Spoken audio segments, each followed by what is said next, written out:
दोस्तों, Urdu reading comprehension का ये हमारा वीडियो नंबर 31 है और आज के इस वीडियो में भी हम एक छोटी सी कहानी या अफसाना आपके लिए लेकर आए हैं जो हम साथ साथ पढ़ेंगे। और हमेशा की तरह इस बार भी इस वीडियो में दो एक्सरसाइजेस मैंने वीडियो के आखिर में बनाई हैं। एक उन लोगों के लिए जो हिंदी से उर्दू सीख रहे हैं और दूसरी उन लोगों के लिए जो उर्दू के जरिए हिंदी सीख रहे हैं। तो दोस्तों, इस वीडियो में मैं जिस अफसाने पर या छोटी कहानी पर बात करूंगी या हम साथ साथ पढ़ेंगे उसका नाम है एहसास और उसके मुसन्निफ हैं मुबश्शिर अली जैदी। तो उनकी ये एक बहुत छोटी सी कहानी है, हम साथ साथ उसको पढ़ेंगे। जुनैद ने बस स्टॉप पर एक लड़के से 3 अखबारात मांगे। यहाँ पर हिंदी में भी आप देख सकते हैं, हिंदी स्क्रिप्ट में भी लिखा है जुनैद ने बस स्टॉप पर एक लड़के से 3 अखबारात मांगे। अगले मोड़ पर एक औरत से कपड़े के 6 पारचे खरीदे। पारचे का मतलब टुकड़े। अगले मोड़ पर एक औरत से कपड़े के 6 पारचे खरीदे। बिला जरूरत ये सब चीजें क्यों खरीद रहे हो? हिंदी में भी है बिला जरूरत। दोस्तों, जैसा मैं पहले भी बताती रही हूं कि हम जब जा की आवाज लेते हैं या खा की आवाज इस्तेमाल कर रहे होते हैं तो हिंदी में उसका कोई इक्विवेलेंट नहीं है, इसलिए हम नीचे एक बिंदी लगाते हैं उस साउंड को लाने के लिए। तो बिला जरूरत ये सब चीजें क्यों खरीद रहे हो? मैंने एतराज किया। मैंने एतराज किया, यहाँ पर भी आप देख सकते हैं एक जा के नीचे एक बिंदी लगी हुई है जिससे हम जा की आवाज लेते हैं।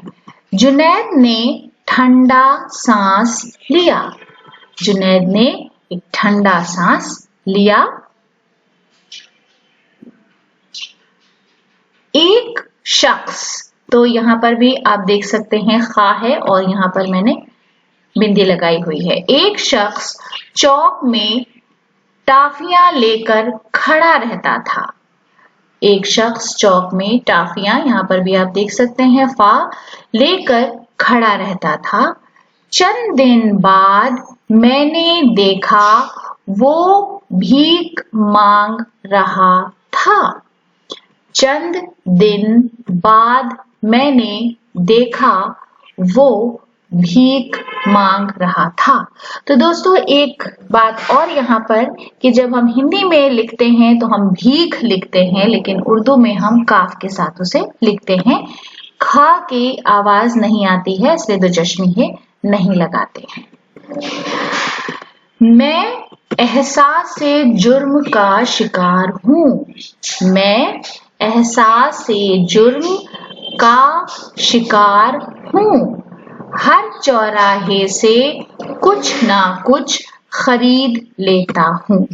हर चौराहे से कुछ ना कुछ खरीद लेता हूँ।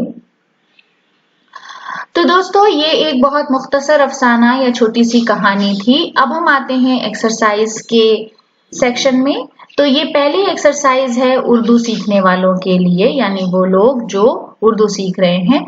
आपका एक काम है कि आपको कहानी का खुलासा, सारांश या समरी लिखनी है। ये आपको अपना होमवर्क समझ के है। दूसरी एक्सरसाइज है उन लोग जो हिंदी सीखने वालों के लिए है, जो उर्दू के जरिए हिंदी सीख। यही सवाल है कि आपको कहानी का खुलासा लिखना है। कहानी का खुलासा लिखिए। दोस्तों, एक बात सबसे अहम ये ले लीजिए गिरह बांध लीजिए कि जो खुलासा लफ्ज हम आजकल मीडिया में इस्तेमाल होते देखते हैं कि इस बात का खुलासा हुआ, उसका मतलब किसी राज का खुलना नहीं होता है, बल्कि खुलासा का मतलब होता है समरी या सारांश। किसी भी कहानी का, किसी भी फिल्म का, किसी भी वाकये को जब आप समराइज कर रहे होते हैं, अपने अल्फाज में बयान कर रहे होते हैं, वो खुलासा होता है। तो दोस्तों, आज के इस वीडियो के लिए हमारी ये पेशकश थी। वीडियो आपको कैसा लगा, आपके कमेंट्स का हमें कमेंट्स बॉक्स में इंतजार रहेगा। अगर अभी तक आपने हमारे चैनल को सब्सक्राइब नहीं किया है तो जरूर सब्सक्राइब करें। वीडियो देखने के लिए बहुत बहुत